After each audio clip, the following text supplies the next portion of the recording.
And now it's time for the biennial installment of a television program we brought to you for the first time at last year's Third House. It's another piece of evidence that Jim Rogers will literally put anything on television. I present To the Face with Anjanette Damon and John Ralston. Welcome to another scintillating episode of To the Face. I'm Anjanette Damon. And I'm John Ralston, our special... It says my name here. No, you're Marilyn Kirkpatrick. Jim, I hope you're watching. This is what happens when we let blondes into this. Okay. Oh, we might have to revise this Third House script. And I'm John Ralston. Our special guests tonight are Kelvin Atkinson and Marilyn Kirkpatrick, along with Mo Dennis and Pat Hickey. Welcome to all of you. What? Oh, yeah, sorry. This is what happens when you let old guys in Third House.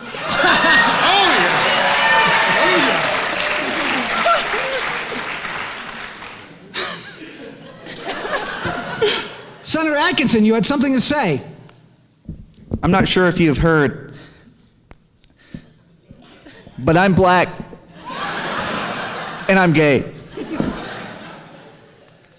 Madam Speaker?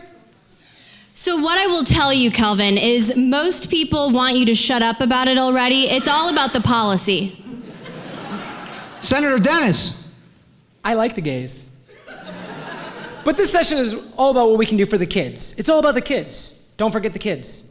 Oh, hell, we just forgot about the kids. Mr. Hickey? Well, I'm just going to try to sound avuncular and talk about our issues all night long. And when I say our issues, I mean issues that have no chance to pass, but we want attention anyhow. So, why have the Democrats not done anything as you promised on taxes, Senator Dennis? Well, we did some things for the kids, you know, and we all work together on stuff, and I really like everybody, and everybody likes me. Isn't that enough? Madam Speaker? Well, what I will tell you is that it's about the policy. And even though we have no policy, it's still about the policy. And even though I tried to chair all the committees because it's all about the policy, well, that's what I'll tell you. It's all good.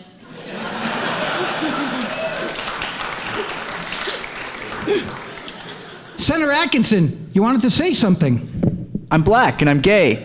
And I'm an Envy Energy puppet. Now that's policy, Madam Speaker. In the Senate, we know how to do things. We take bills that exist, replace them with concepts from powerful special interests, never give them full hearings, change them a few times, and then pass them. And I also let Senator Hutchison run my committee all session long. That's how you do bipartisanship. And in case you forgot, I'm black, I'm gay, and I was on MSNBC. Assemblyman Hickey, do you have something to say? Always.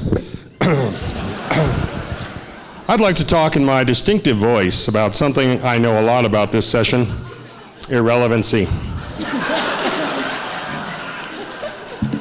It's true. All we in the minority got to do was stand up for mining, be against homosexuals, and mutter about making deals we had no chance to make.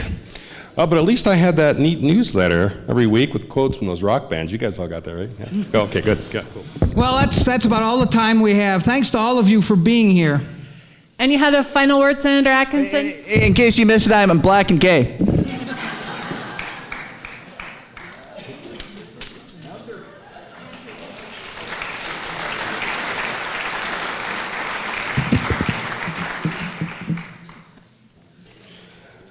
I gather that Senator Atkinson had to go post something on Facebook and tweet about something, but we thank him for being here. Now, more news briefs. Assemblyman Orenshall, who has sponsored several recycling bills this year, today revealed the real reason he gutted Ross Miller's transparency bill and struck key sections. The reason? So LCB could save paper. After trying to raise taxes and fees in nearly 1,000 bills during this year, Assemblywoman Dina Neal shut down the whole assembly for a day during the Nevada Entertainment and Admissions Tax hearing, releasing a press release proclaiming, "This bill affects me." Yeah. What? The audience gasped in surprise today when Irene Bustamante-Adams began a hearing by saying, "Good afternoon, everyone. Welcome to Marilyn Kirkpatrick's Assembly Taxation Committee."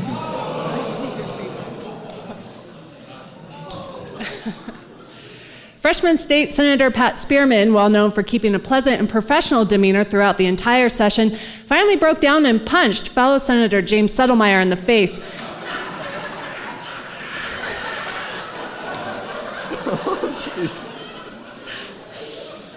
Spearman, a pastor and former Army lieutenant colonel, said she didn't mind Settlemyre voting against every single bill heard by her Legislative Operations and Elections Committee, or Settlemyre's increasingly obscure and attenuated objections to bills. She gave him a haymaker to the kisser, she said, because she didn't like him wearing that hat from the Big Valley indoors. Rules are rules, Spearman said.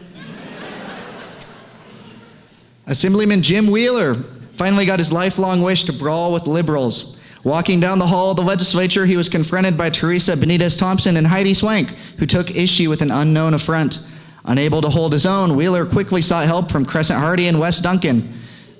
Drawn by the fracas, James Healy and Tyrone Thompson sought to intervene, and soon the hallway was filled with biting, scratching, shouting, and kicking, until, in her best schoolyard voice, Joyce Woodhouse put an end to it all, simultaneously dragging them all by the ear out of the building. Wait, we have some breaking news. We take you live to an important conversation in the hallways between the governor and Senate Majority Leader Dennis. Oh, hey, Governor. Like we discussed yesterday, I'd like to discuss the discussion of funding education today. Well, I don't know about today. We can discuss that tomorrow. I'll review it if you put a proposal on my desk. What have you got in mind? Well, you know, everything is on the table. We're discussing that now. Great conversation, Senator, but you know I never comment on pending legislation until my consultants tell me to. We're going to definitely look at discussing pending legislation. We're planning to discuss the discussion of pending legislation. We're crunching the numbers. It's all for the children, you know? Well, I'm also committed to doing more for the children. You know that. I'm willing to discuss the children. That's the discussion we're having right now. But Senator, it's day 119. We're discussing our options. We'd like to discuss that. We have a plan. I support the children. I support the children. Great. I'm glad we're all on the same page here. Good talk. Good talk, Senator. Good talk. Good talk. That was illuminating. Back to the news briefs. Assemblyman Jason Frierson today won the Mr. Congeniality Award for not punching anyone testifying in his committee, and unlike his counterpart in the Senate, receiving no death wishes for his dog. Well done.